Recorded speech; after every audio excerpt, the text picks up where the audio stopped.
we'll do the live thing first. Like,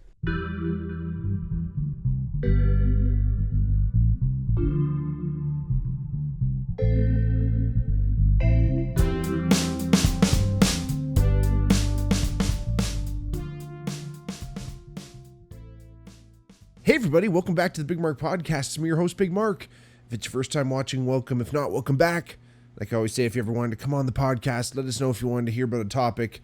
Let us know how you feel about one of the episodes. Hit us up in the comments. Hit us up in our DMs on the Bigmark, at the Bigmark podcast, or at the Bigmark pod on Twitter, Instagram. However you want to get a hold of us, please reach out. I always love to hear from everybody. That's how we've got a lot of our fans on. They've just said, hey, I'd like to come on and join. So don't be shy. Because I am. Anyway, no, thanks everybody for joining us, for watching. I appreciate your time. I appreciate you being here anytime you might be here, whether it's in the morning on your drive in, whether you're at home relaxing or just taking some time out. I appreciate you being here. If you're watching on YouTube, make sure to subscribe to the channel. And like I said, leave a comment if you like, or like the video. If you're watching on Spotify or anywhere else, give it a little fucking rating. But again, thank you all for being here. You can check out our Patreon too if you want to go that extra mile. But again, your support is doesn't go unnoticed. And again, this is what I'm doing it. I'm doing it for everyone. I want everyone to engage here. And like I said, I try to cover different topics from all kinds of different wavelengths on this planet, on this universe, and whatever you want to call it. And I want to talk about, like, it's half of the description of the show, from sports to psychedelics. It's going to be a little bit of sports today. It's going to be about the World Series. And I mean, I don't know. If you were a Canadian, I'm pretty sure you knew that the Jays were in the World Series. Maybe you didn't watch the game, but pretty much everybody knew what the hell was going on. Jays versus Dodgers. 2025 World Series. I mean, amazing. The Jays won it back in 93, I think 92 and 93, which is insane. And I mean, the Dodgers just won too. I mean, spoiler alert, if you don't know already, obviously this is coming out after Game 7, but it was incredible to see the Jays go this far. I mean, a lot of people kind of thought, the Dodgers were going to take it pretty easily. We'll go into it a little bit tonight, but the LA Dodgers were just kind of a stacked team, and just paid a lot of money basically to get to where they were. And then the Jays were, I don't want to say underdog, but I mean, them being the only Canadian team, they're always kind of seen as like, it's the Jays. Like, they're just like, part of the show. I mean, like, they've done well in the last 10 years or so. They've had some great moments, and they haven't necessarily been at the bottom of the pack, but it's been a long time, obviously, since they've won a World Series. So amazing, and Toronto teams themselves could do with a win. I don't know when the last time the Argos won the Grey Cup, but I don't think that long ago, really. I should know that. But anyway, as I'm wearing a fucking CFL hat, Tiger Cat shirt, fuck them. I don't want to know when the Argos won it last, but I definitely know when the Ticats won it last. And it was damn too long ago for that matter. So we got the Eastern Finals coming up soon, depending on when you're listening to this podcast. But anyway, I digress. I want to start off this episode a little bit by saying, I'm not a big baseball guy. I've never really been a big baseball guy. I played it, in gym and shit in school, but I never played any type of organized baseball. It wasn't something that I watched a lot. I don't think my old man was into it a lot. I know he played like Little League or whatever, but like, it just wasn't one of the main sports. Again, I was basketball, I was football. Those are my sports, and those are the ones I played. And even then, I've just never really been like, super drawn to watching professional sports of any type, for that matter, except really the CFL, because I love the Ticats, and that was the sport I played. So it was like, that's the exact sport and rules up until now. that I used to play. So it was also like a little bit of homework, and you knew a couple guys eventually over the years, and went to home games here in Hamilton. So I felt a lot more connected to those to that as a pro team. So don't get me wrong, I understand it. I'm not obviously, I have nothing against sports and people's love for it. I just don't have that level of interest in it. And or like many of the things that I've said that I'm not necessarily super into or avoided, I could see myself maybe getting really into it, but who knows? At this point, haven't gotten into it. Who knows? Life changes, things happen.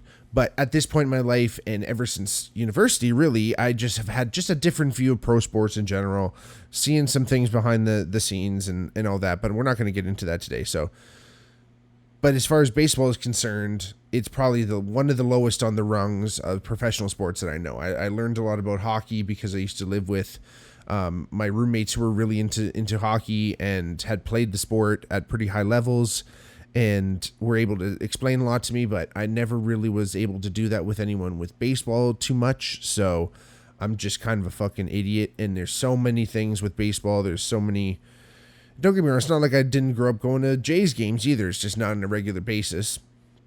And there's just so many rules and shit that I just never really got into it. So, I definitely felt like kind of a bandwagon kid, if you will. I mean, I guess for that matter, Toronto Blue Jays are probably the only Toronto team that I would actually like root for, and that I do because, again, I'm not really into baseball, so I don't really know what teams to fucking root for. So Toronto Blue Jays are probably the only team that I would. I don't know. I guess if the Expos were still around, maybe I'd cheer for them. Who the fuck knows? Regardless, it was amazing to see the Jays did what they did this year, and I was able to watch a few of the games. Got to watch the first game with a bunch of friends from work. We went to End Zone here in Hamilton, which is like a bar with like 50 billion screens, like literally almost on every wall there was a screen, and like there was a huge projection screen, all the shit. And it was actually kind of funny. The projection screen obviously is huge, so everyone's kind of like facing that projection screen, and we had a table basically right under it. So it was almost like when something big would happen in the game, everyone would be kind of like cheering in the direction of that big screen, and you'd just be like, kind of like blown away. And it was funny actually when I walked into the bar for the first time that night, meeting up with my friends. There must have been a good play by the Jays, because as soon as I opened the door, everyone started cheering, and then I just kind of like waved to everybody. But so that was funny. But anyway, that was a great game because the Jays fucking won pretty handily. So anyway, let's get into the series here, because like I said, it was really fun to watch. So I got to watch some of the games and followed up with my good buddy Chris at work is a big Jays fan. He knows a lot, so he also enlightened me to a lot of stuff too. Obviously going into the series, the Dodgers were the heavy favorites. They paid about $1.5 billion for their top three players, and they're kind of seen as these giants. If the Jays were David, or if the league was David, the Dodgers were Goliath. And everyone wanted to kind of take them down and kind of prove that you can't just buy the best players, which is against that kind of whole Moneyball aspect of like, you can just kind of like put together. I think it's the ugly evolution of that Moneyball thing where like if you have the money, you can buy the best players, and if they don't give a fuck about what team they're on, like Ohtani went from the LA Angels to the LA Dodgers, like doesn't give a fuck. It's just whoever's going to pay him. So anyway, the Dodgers were super heavy favorites here. Blue Jays were, chasing a title, building through younger players, and making their way through this whole kind of rebuilding process on their way to the Fall Classic. Now, Dodgers brought this experience and obviously the franchise pedigree, but Jays had the hunger and obviously these roster upgrades. the Dodgers were obviously expected to win, and the odds were definitely stacked in the Dodgers' favor at the beginning of the series, but things kind of drastically changed as things went along. And obviously lots of big drama. No matter what it is, it was the World Series, and obviously it's happening, and I don't know. There's obviously a lot of greasiness going on with Ohtani and all the gambling and all the greasiness and stuff. So it's kind of funny with all that going into the series. Everyone's kind of talking about all this, and if no one knows what I'm talking about, Shohei Ohtani, which is the Dodgers, who is the Dodgers star player, and if not the greatest player who's ever played in baseball. Like, that's not a joke. Obviously, again, I'm not coming from a place of any expertise here, but for all intents and purposes, he's an incredible baseball player. Like, literally might be the best of all time. So, like, it's not like it's nobody that the Jays were playing, and it's not like he's a nobody player. Like, he is like the face of the MLB. He's the best player. He's Michael Jordan. He's Wayne Gretzky. Like, he's that level. And he's like wrapped up in this like insane gambling scandal where his interpreter is like indicted in placing all these bets on all these Dodgers games, and meanwhile there's all this evidence where it might have actually been Shohei himself doing the betting. So it's actually kind of funny because after game 1, where the Jays opened super strong, Jays won actually 11-4, and in one inning they scored 9 runs. So like they kicked the shit out of the Dodgers, and everyone's like, "Oh, Shohei, how much money did you have on the game there, right?" And game 2, obviously the Dodgers responded. It was an especially dominant start by Yoshinobu Yamamoto, who was the guy who ordered the attacks on Pearl Harbor. No, I'm just joking, but he's one of these players that the Dodgers paid mega bucks. I think Mookie Betts is one of those other guys, and then Shohei Ohtani, of course. Obviously, everyone's getting mad paid. They spend a lot of money, but obviously the first 2 games told us a lot about the momentum and kind of what direction everything was going in. That the Jays, although they lost that second game, they weren't necessarily, they were still there to play. They didn't look shook. They didn't flinch. Yes, they lost, but they played well. Game 3 was pretty epic. It was 18 innings. The Dodgers ended up winning 6-5. Freddie Freeman with a walk-off homer. Shohei Ohtani had a crazy day with extra base hits and intentional walks. But 18 innings is insane. It like went to like 2:45 in the morning. Like, people stayed up for it. Like, it fucked them up for work and shit. Hilarious. But it went deep into the night. And although the Jays did lose that game, I think, again, they didn't go away quietly. And again, they proved that they were a team that could ball. The Jays ended up tying the series in game 4. Vladimir Guerrero Jr. hit a home run off Ohtani, and Shane Bieber's pitching was incredible. And then game 5, Jays take kind of a little bit more control with a crazy win with Trey Savage, who is basically a rookie, who basically came up from like the lowest level of baseball and like shot up to like essentially the World Series within a year.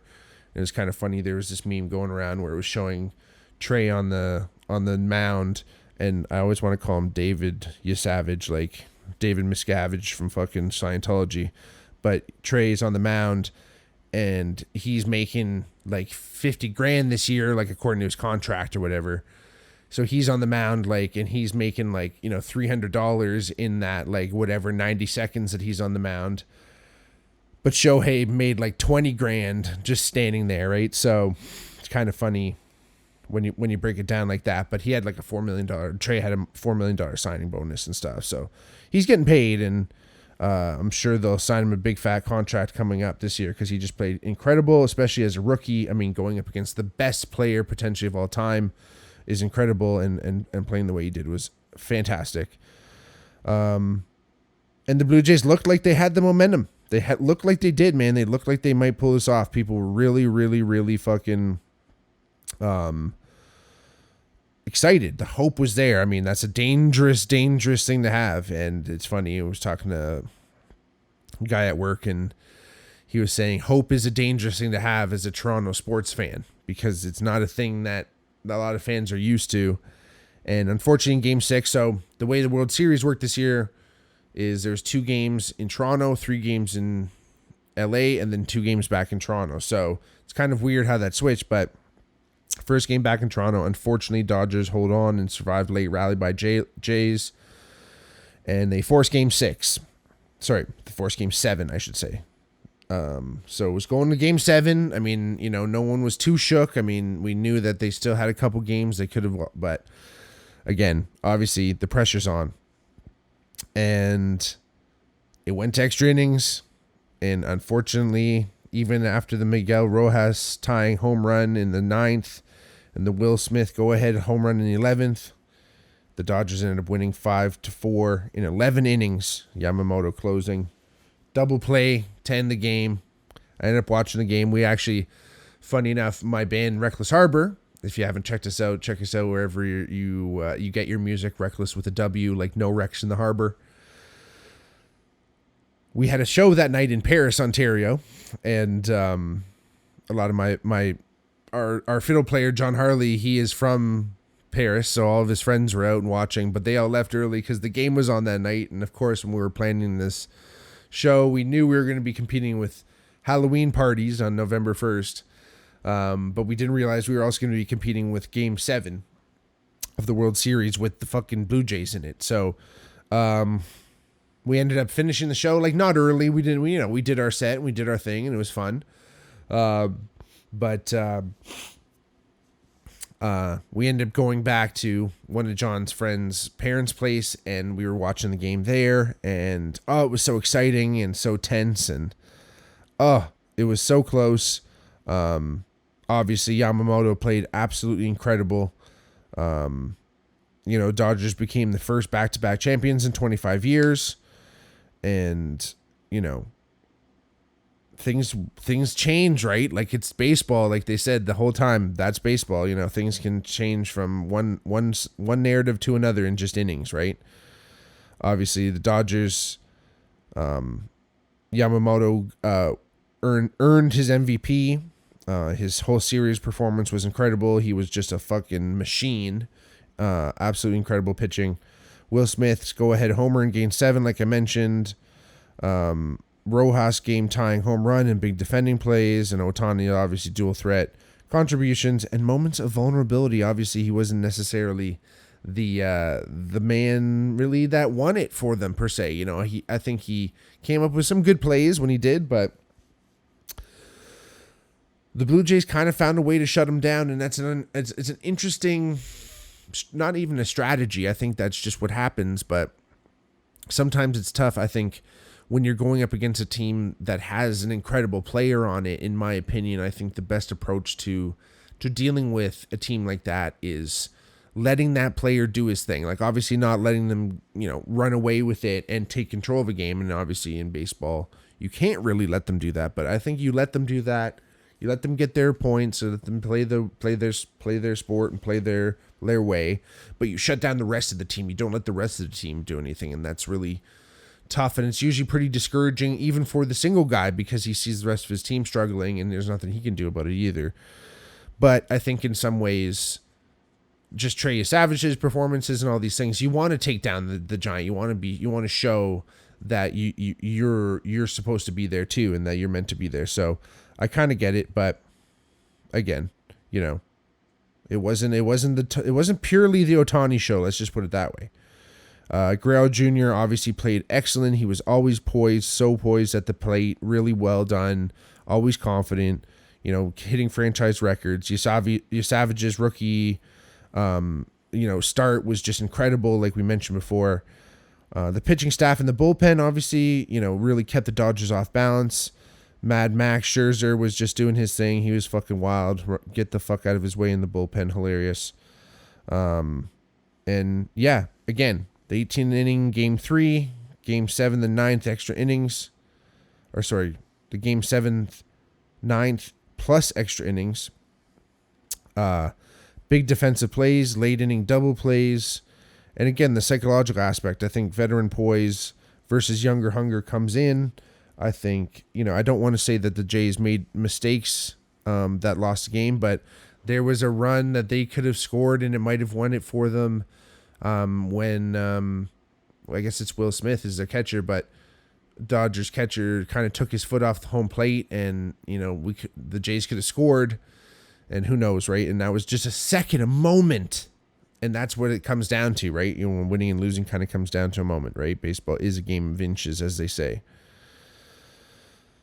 So obviously for the Dodgers, what this repeat means, we're getting close to dynasty status, the golden era talk of Dodgers baseball here.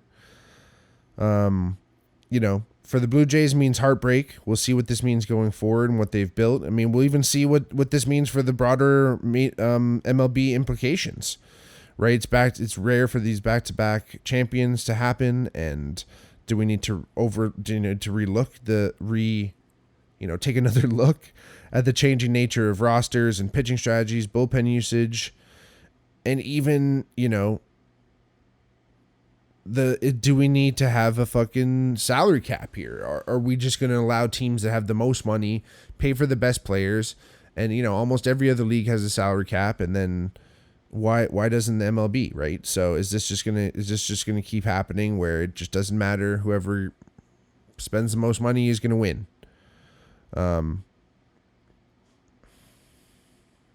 So we'll see what the Jays can do. We'll see if they can rebound. Obviously, I think it was an important series. It showed that the Jays can hang, so we'll see who they can keep around next year. Obviously, at the end of the day, you can't sleep on any opponent. We got to Game 7 here. I mean, not like it doesn't really serve the MLB and all the people who have their fingers in that pie to go to Game 7 too, so let's not talk about all that. But, momentum swings matter, and character shows up under pressure, right?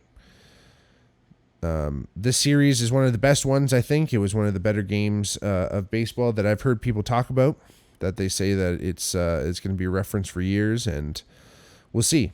We'll see what happens, right? I think, again, it was fun to be able to watch some of these things. I wasn't able to watch every game, and but I think when a team, the only Canadian team gets into it, very much like the Raptors in 2019.